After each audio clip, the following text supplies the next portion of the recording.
नमस्कार दोस्तों, मैं अभिषेक फुलवारिया। स्वागत है आप सभी का आपके अपने YouTube channel branded classes Barmer पर। दोस्तों, बात करने जा रहे हैं हिंदी की। जीरो लेवल से पढ़ेंगे एकदम फॉर ऑल कंपटीशन, है ना। सभी कंपटीशन एग्जाम के लिए हिंदी बहुत इंपॉर्टेंट है और काफ़ी सारे प्रश्न इससे आते हैं अलग अलग। जिसमें हिंदी आती है उसमें आएंगे, बाकी में नहीं आएंगे, ये चीज़ है ना। तो हिंदी जिस जिस एग्जाम में आती है उस सभी कंपटीशन के लिए अपन एक सीरीज स्टार्ट कर रहे हैं। जीरो लेवल से पढ़ेंगे। सबसे पहले बात करेंगे हिंदी, ठीक है। सीधा शुरुआत ही करते हैं। तो हिंदी क्या है भाई? तो आपको पता है हिंदी एक लैंग्वेज है, यानी हिंदी एक भाषा है। हिंदी क्या एक प्रकार की भाषा या लैंग्वेज है, जिसकी उत्पत्ति कहाँ से हुई उसके बारे में बात करेंगे। उसके बाद में वर्णमाला पढ़ेंगे एवं सारे टॉपिक धीरे धीरे पढ़ेंगे। और पढ़ने का पैटर्न भी आपको बता दूं, बहुत बढ़िया पैटर्न रहेगा। सबसे पहले टॉपिक को अच्छे से पढ़ेंगे पूरा, उसके बाद में उसके प्रीवियस ईयर क्वेश्चन देख लेंगे। इससे बाहर आपके कुछ जाना है नहीं, तो इसी प्रकार पढ़ना चाहिए आपको भी। तो मैं आपको इसी प्रकार से पढ़ाऊंगा। अगर वीडियो एंड तक देखना हो तो जरूर देखिएगा, क्योंकि इससे काफ़ी फायदा होने वाला है, ठीक है। तो जीरो लेवल से शुरू करने जा रहे हैं हिंदी। सबसे पहले बात करेंगे हिंदी। तो हिंदी क्या है? एक प्रकार की भाई भाषा। भाषा मतलब क्या होता है? लैंग्वेज है। अब भाषा होती क्या है? तो देखो, भाषा जो है उसकी उत्पत्ति एक भाष धातु से बनी है। किससे बनी है? भाष धातु। ये धातु जो है संस्कृत की धातु है, ठीक है ना। न कि अपने हिंदी में जो साइंस में धातु आती है वो साइंस वाली धातु नहीं, अलग चीज़ है, ठीक है। तो भाष धातु जो है यानी एक प्रकार का शब्द टाइप है, उससे इसकी उत्पत्ति हुई है भाषा की, जिसका सामान्य अर्थ होता है प्रकट करना। क्या अर्थ होता है भाई? प्रकट करना। तो भाषा की उत्पत्ति किससे हुई है भाई? भाष धातु से हुई है, जिसका अर्थ क्या है? तो क्या प्रकट करना है साहब। क्या है? प्रकट करना। अब भाषा होती क्या है? तो उसका बात सुनना। भाषा एक प्रकार का माध्यम है। क्या है? माध्यम, जिसके द्वारा वक्ता अपने विचार जो है वो कहाँ तक? श्रोता तक पहुंचाता है। किस तक पहुंचाता है? श्रोता तक। इसका मतलब वक्ता का मतलब है बोलने वाला।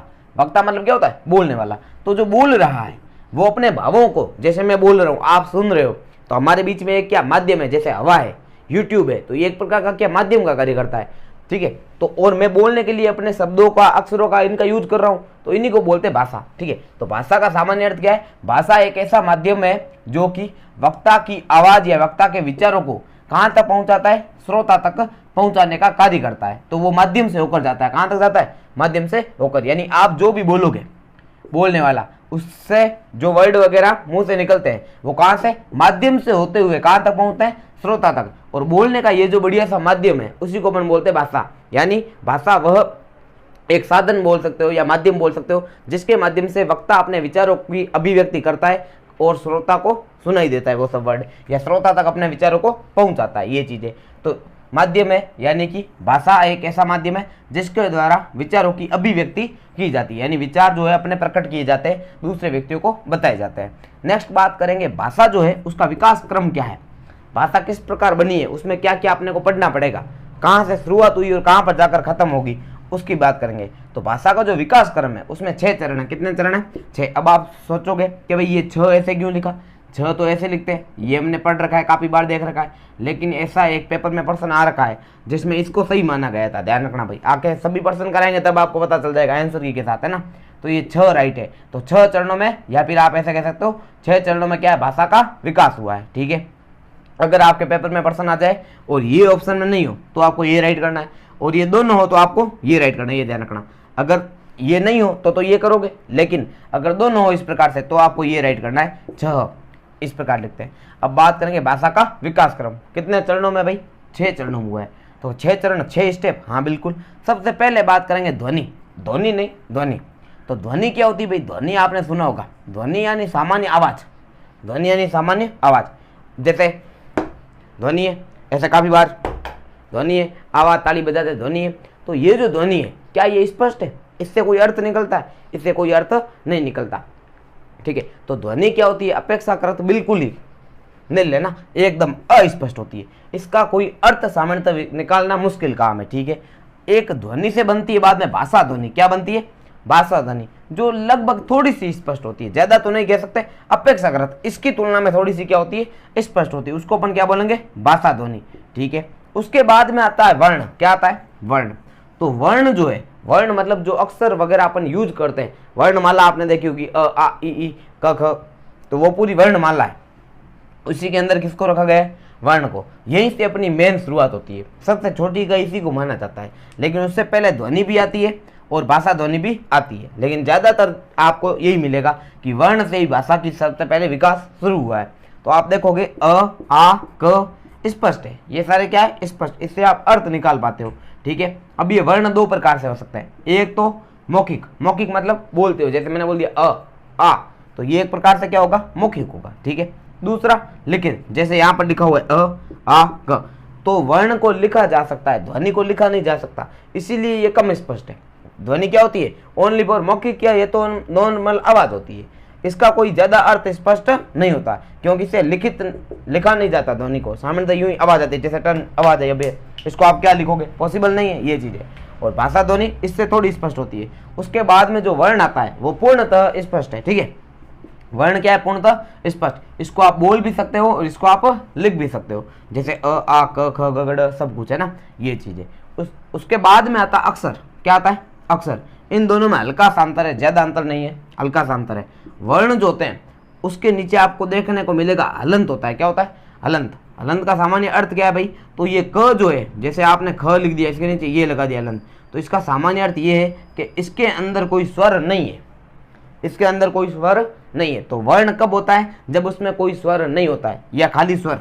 स्टार्ट में अ आ ई ये सारे किसमें आएंगे वर्ण में, और कख गगड़ वगैरह आप लिखोगे तो उसके नीचे हलंत लिखना जरूरी है, तभी वो वर्ण कहलाएगा, वरना वो अक्षर बन जाएगा। अगर आप खाली क लिखते हो, क्या लिखते हो खाली क, तो वो वर्ण ना होकर क्या होगा अक्षर होगा।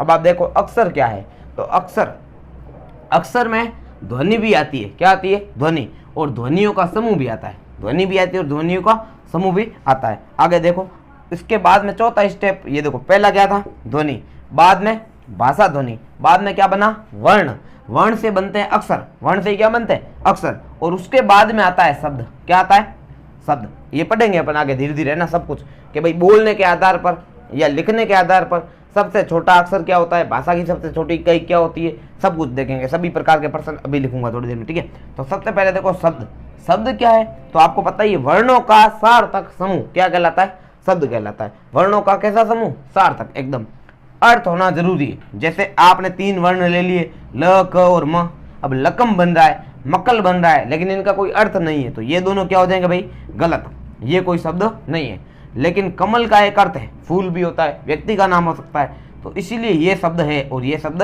नहीं है। शब्द किसे कहते हैं, तो वर्णों का ऐसा सार्थक समूह जिसका क्या होता है कोई ना कोई अर्थ जरूर होता है, तो उसे आप क्या बोलोगे शब्द। ठीक है, तो सबसे पहले ध्वनि, बाद में भाषा ध्वनि, बाद में वर्ण, बाद में अक्षर, बाद में शब्द। अक्षर आगे डिटेल में देखेंगे, ठीक है पहले रुक जाओ।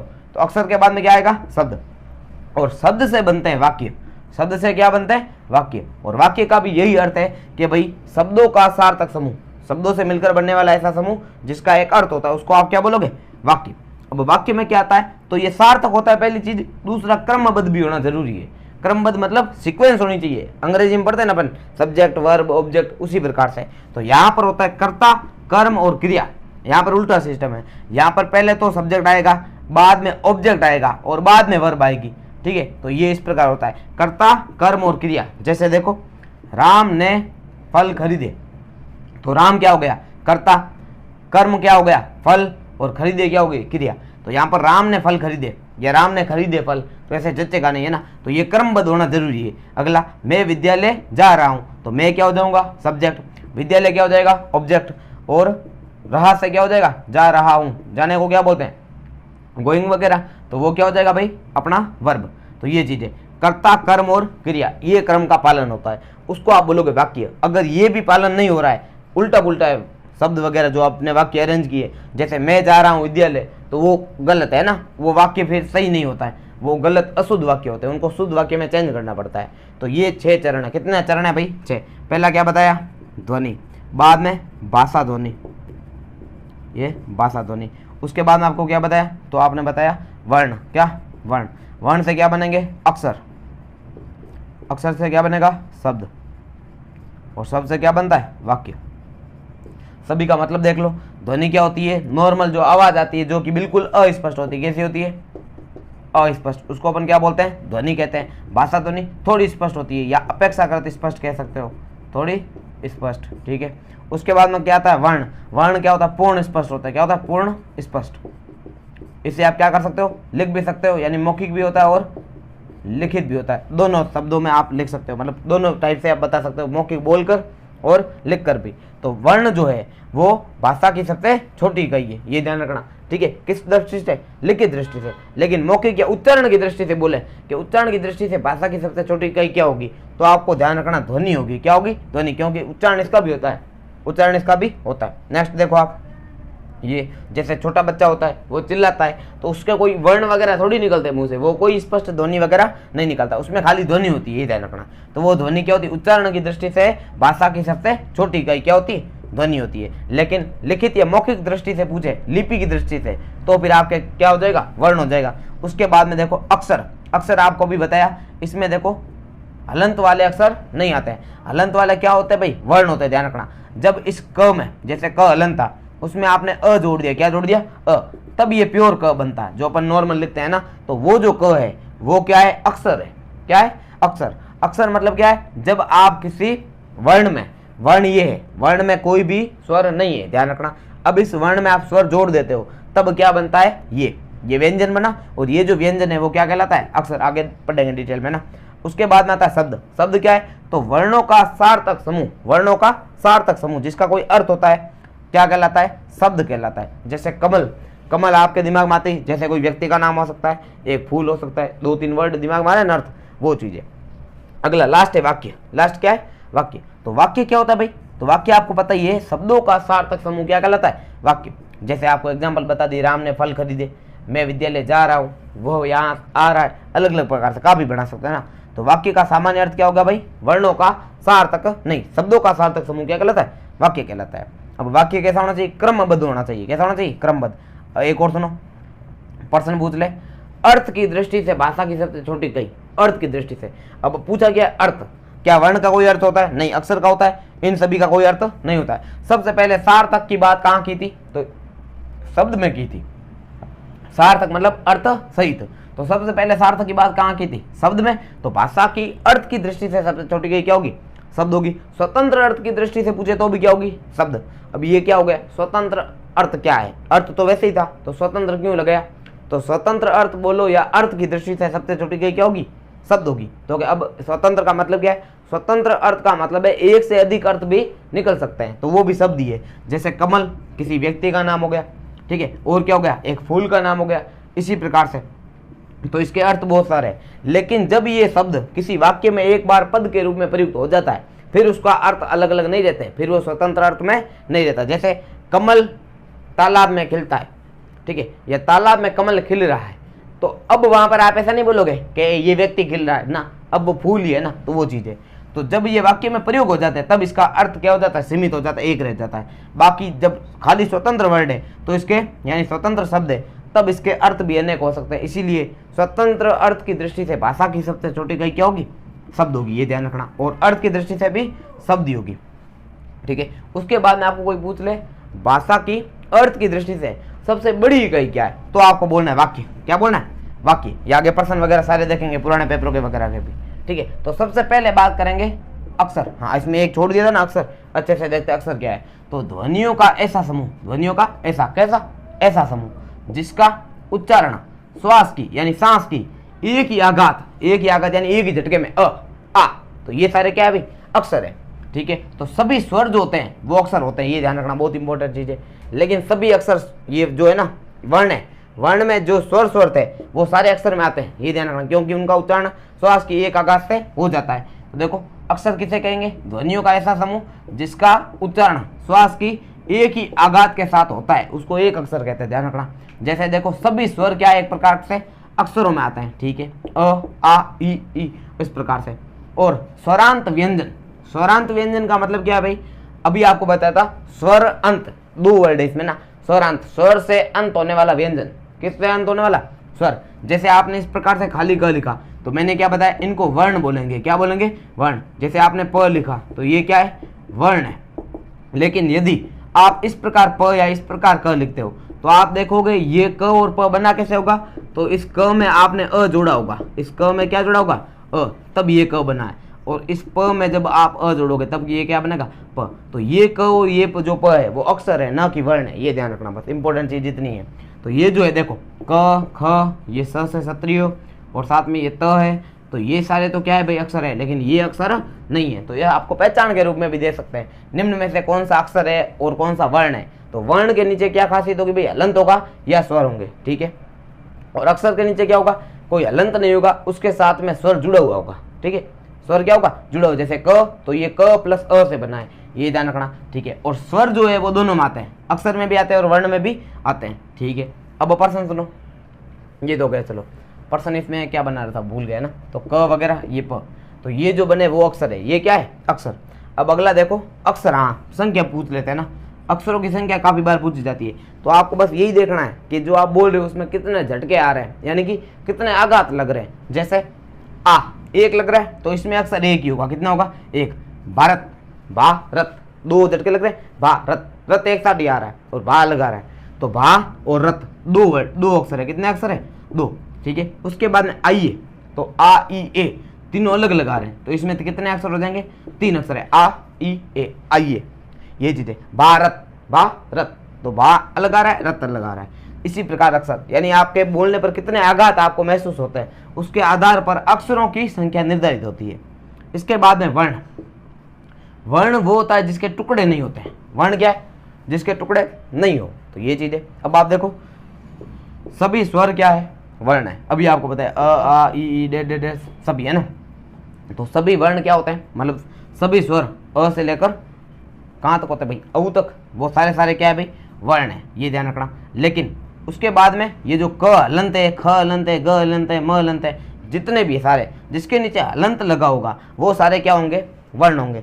लेकिन इस प्रकार दे रखा हो क, आपको कोई बोल दे क्या ये वर्ण है, तो ये वर्ण नहीं है, क्योंकि इसके नीचे हलंत नहीं है, इसके साथ में स्वर जुड़ा हुआ है। और जब भी हलंत वाले अक्षरों के साथ नहीं, हलंत वाले वर्णों के साथ स्वर जुड़ जाता है, तब वो किसका रूप ले लेते हैं, अक्षर का। तो इस प्रकार का क लिखा हो तो वो क्या होगा, अक्षर। और यदि ओनली फॉर नॉर्मल क हलंत लिखा है तो वो क्या है भाई, वर्ण है। इतना आपको पता होना चाहिए, ठीक है। तो ये था आज का अपना वीडियो, जिसमें हमने नॉर्मली बात की है, ज़्यादा नहीं, हिंदी के बारे में बात की है, भाषा क्या होती है उसके बारे में बात की है, अक्षर के बारे में बात की, वर्ण के बारे में। भाषा की उत्पत्ति 6 स्टेप में हुई है, पहला ध्वनि, बाद में भाषा ध्वनि, बाद में वर्ण, बाद में अक्षर, बाद में शब्द और बाद में वाक्य। ध्वनि क्या है, तो ये नॉर्मल आवाज़ है जो कि बिल्कुल भी अस्पष्ट होती है, यानी स्पष्ट नहीं होती, ठीक है। उसके बाद भाषा ध्वनि थोड़ी बहुत स्पष्ट होती है, ज़्यादा नहीं। जैसे बच्चा होता है पहले तो वो चिल्लाता है जैसे कुछ भी करता है, बाद में धीरे धीरे आ थोड़ा थोड़ा बोलने लगता है, तो वो जो होती है वो क्या होती है, भाषा ध्वनि होती है। उसके बाद में वर्ण निकालना सीख जाता है, जब स्कूल जाता है उसको समझाते हैं अ से ना, रा से आम, फिर वो वर्ण सीखता है। उसके बाद में अक्षर सीख जाता है, ठीक है। और बाद में शब्द बनते हैं और बाद में क्या बनता है, वाक्य। तो इस प्रकार होती है भाषा की उत्पत्ति। अब अपन कुछ ऐसे प्रश्न देखते हैं जो कि पहले आ रखे हैं और जिनसे पता चलता है कि ये भाई सबसे छोटी इकाई क्या है, सबसे बड़ी इकाई क्या है, वो प्रश्न देखते हैं, ठीक है। हाँ तो भाई अभी अपन देखते हैं प्रश्न, कैसे प्रश्न आ रखे और किस किस प्रकार के प्रश्न इससे बन सकते हैं ना, जो हमने अभी पढ़ा उससे। तो सबसे पहले अभी आपको हालांकि बता दिया है कि मौखिक या उच्चारण की दृष्टि से भाषा की सबसे छोटी इकाई पूछे तो क्या लिखना है भाई, ध्वनि लिखना है। उच्चारण की दृष्टि से उच्चारण ध्वनि का हो सकता है, तो सबसे छोटी इकाई क्या होगी भाई, ध्वनि होगी। लेकिन लेखन या लिपि की दृष्टि से पूछे, जिसको लिख सकते हैं, तो उसमें सबसे छोटी इकाई क्या होगी, वर्ण होगी भाई, ध्यान रखना क्या होगी, वर्ण, ठीक है। उसके बाद देखो अर्थ की दृष्टि से, किसकी दृष्टि से, अर्थ। अब अर्थ किसका निकलता है, सबसे पहले अर्थ वाली चीज हमने पढ़ी थी, शब्द। तो अर्थ की दृष्टि से भाषा की सबसे छोटी इकाई क्या होती है, शब्द होती है। जबकि पूछे स्वतंत्र अर्थ की दृष्टि से, तो भी क्या बनेगी, शब्द ही बनेगी। क्योंकि अभी आपको पता है स्वतंत्र अर्थ का अर्थ क्या है, तो स्वतंत्र अर्थ मतलब है एक से अधिक अर्थ निकलना। जैसे कमल एक फूल का भी नाम है और एक व्यक्ति का भी नाम है। जैसे रवि, रवि सूर्य को भी कहते हैं और व्यक्तियों को भी कहते हैं, किसी व्यक्ति का भी नाम हो सकता है और सूर्य को भी क्या कहते हैं, रवि कहते हैं। तो उस प्रकार यानी एक ही जब शब्द के अनेक अर्थ निकले तो उसको बोलते हैं स्वतंत्र अर्थ। तो स्वतंत्र अर्थ की दृष्टि से भाषा की सबसे छोटी इकाई भी क्या होती है, शब्द ही होती है। लेकिन ये भी आपको बता दिया, जब ये शब्द किसी वाक्य में प्रयुक्त हो जाए तो फिर उसका अर्थ सीमित हो जाता है, यानी एक ही हो जाता है। जैसे अभी आपको बताया था कमल, मैं बोल रहा हूँ कमल घूमने जा रहा है, तो अब ऐसा कोई सोचेगा नहीं कि फूल घूमने जा रहा है, पॉसिबल नहीं है, वही चीज है। तो अगला देखेंगे भाषा की सबसे छोटी इकाई क्या है, तो भाषा की सबसे बड़ी इकाई है ना, छोटी तो आपको देख ली। अगर मौखिक या उच्चारण की दृष्टि से पूछे तो ध्वनि, लेखन की दृष्टि से पूछे तो वर्ण, यदि बड़ी इकाई पूछे तो वाक्य होगा। भाषा की सबसे बड़ी इकाई क्या होती है, वाक्य होती है, ध्यान रखना। उसके बाद देखो शब्द रचना की दृष्टि से भाषा की सबसे छोटी इकाई क्या है, शब्द रचना, क्या लिखा है, शब्द रचना। और उसमें भी सबसे छोटी इकाई क्या कहलाती है, वर्ण कहलाती है। अब कोई बोलेगा सर अक्षरों से भी तो शब्द बन सकते हैं। जैसे देखो क प्लस म प्लस ल, तो ये तीनों तो अक्षर है, इसके नीचे हलंत है ही नहीं। अपन कमल बना सकते हैं, बिल्कुल बना सकते हैं, लेकिन ये बात ध्यान रखना, ये अक्षर को भी आप तोड़ोगे तो क किस में टूटेगा, क प्लस अ में, और ये म किस में टूटेगा, म प्लस अ। हालांकि प्लस नहीं बोलना चाहिए, अभी कोई बोलेगा प्लस क्यों बोल रहे हो, हिंदी पढ़ा रहे हो। प्लस का सामान्य अर्थ नहीं, यहाँ पर धन बोलना है। क्या बोलना है, धन।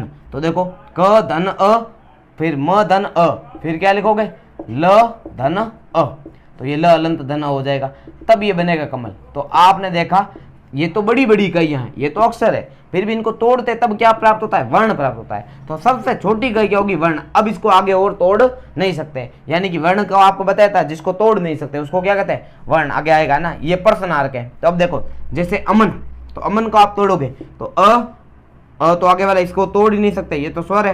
बाद में म हलंत कर दिया और अ जोड़ दिया, फिर न हलंत कर दिया और अ जोड़ दिया, यानी कि ये जो वर्ण प्राप्त हो रहे हैं यही भाषा की क्या होती है, शब्द रचना की दृष्टि के आधार पर भी सबसे छोटी इकाई होती है। यानी शब्द को बनाने के लिए सबसे छोटी इकाई क्या चाहिए, तो वर्ण चाहिए। अब प्रश्न देखो क्या क्या आ रखा है, भाषा की सबसे छोटी इकाई क्या है, वुमेन सुपरवाइजर 2015 में आ रखा है, ठीक है, महिला पर्यवेक्षक में। अब आप देखो, आपको कोई आधार नहीं बता रखा हो, दिमाग में यही आता है सर आपने मौखिक बताया, लिखित बताया। हमने तो ऐसा प्रश्न देखा है जिसमें सिर्फ इतना ही पूछते हैं कि भाषा की सबसे छोटी इकाई क्या है, तो उसमें आंसर क्या करना है, भले ध्वनि ऑप्शन में हो। ध्यान रखना, भाषा की सबसे छोटी इकाई वर्ण ही मानी जाएगी। क्या मानी जाएगी, वर्ण। ये ध्यान रखना, वर्ण ही माना जाएगा अगर कोई आधार नहीं दे रखा हो। लेकिन स्पेशली मेंशन करके पूछा गया है कि भाई मौखिक या उच्चारण की दृष्टि के आधार पर भाषा की सबसे छोटी इकाई क्या है, और बाद में आप वर्ण करते हैं तो गलत है, क्योंकि ध्वनि का उच्चारण संभव है, ठीक है, उच्चारण करते हैं और ध्वनि ही होती है जो नॉर्मल आवाज निकलती है।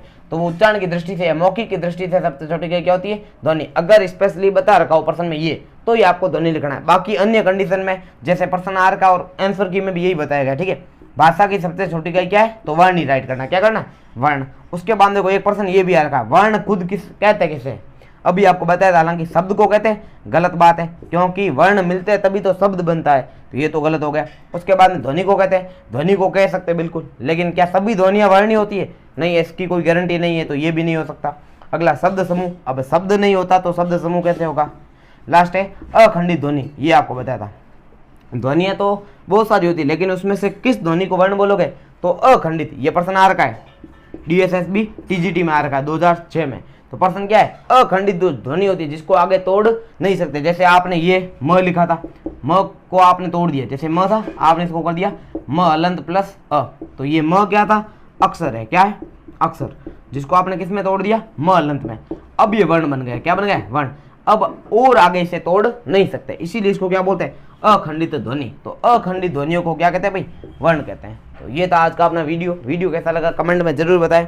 अगला टॉपिक अपना वर्णमाला होगा, 0 लेवल से पढ़ेंगे, हालांकि ये कोई टॉपिक है ही नहीं, ये तो वर्णमाला के साथ में पढ़ा जाता है। तो अगले टॉपिक से वर्णमाला और सभी टॉपिक क्रम वाइज पढ़ेंगे, ठीक है।